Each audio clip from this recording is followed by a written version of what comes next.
आप तमाम श्रद्धालुओं को आदित्य रिकॉर्डिंग स्टूडियो हटनी के पूरे परिवार की तरफ से छठ पूजा की हार्दिक शुभकामनाएं।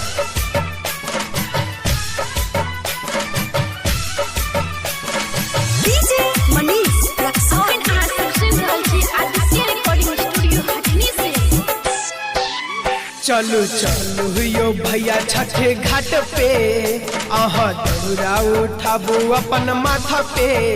चलो चलो यो भैया छठे घाट पे आहा दौरा उठाबो अपन माथा पे।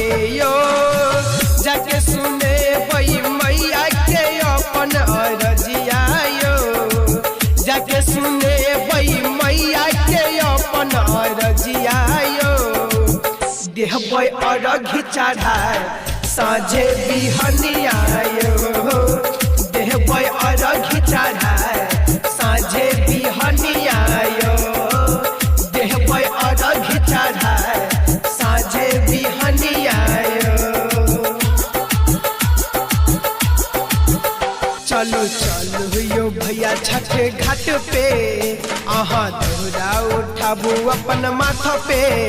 चलो चलो यो भैया छठे घाट पे आहा दौरा उठाबू अपन माथा पे। यो जाके सुने बई मैया के अपन अरजिया यो, जाके सुने बई मैया के अपन अरजिया यो।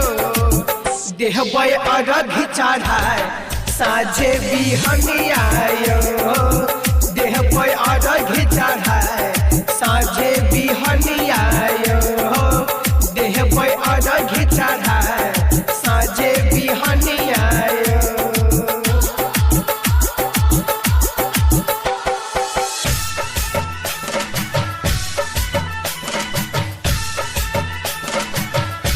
अखन अहाँ सब सुनि रहल छी आदित्य रिकॉर्डिंग स्टूडियो हटनी से।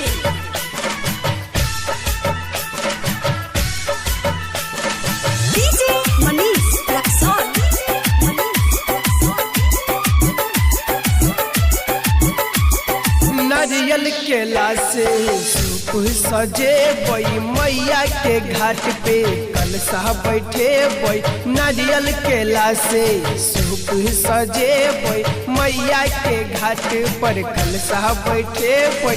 छठ मैया पुरबै छै सबके रामान, सबके यो चेहरा पर दै छै मुस्कान, दै छै मुस्कान है यो, दै छै मुस्कान, दै छै मुस्कान है यो, दै छै मुस्कान। हे बैजल में ठारी पीनी पियरिया यो, हे बैजल में ठारी पीनी पियरिया यो। देहबै अरघी चढ़ाए साँझे बिहनिया यो, देहबै अरघी चढ़ाए साँझे बिहनिया यो, देहबै अरघी चढ़ाए साँझे बिहनिया यो।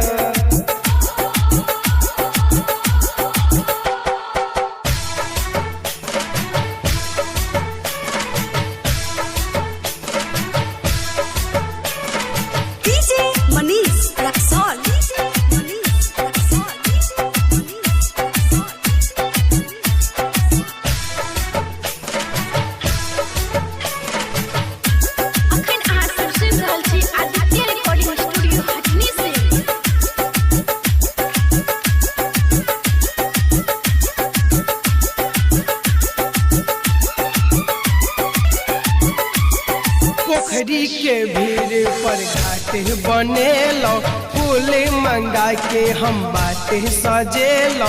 पोखरी के भीड़ पर घाट बनेलो, फूल मंगा के हम बाटे सजेलो।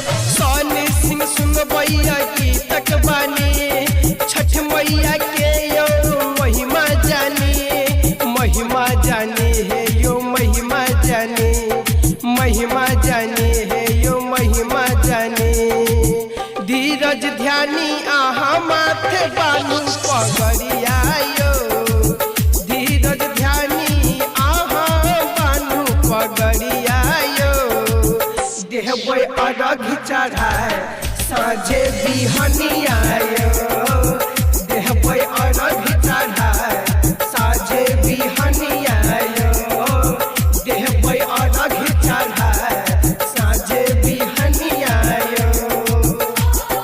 Presented by Dheeraj Dhyani YouTube channel.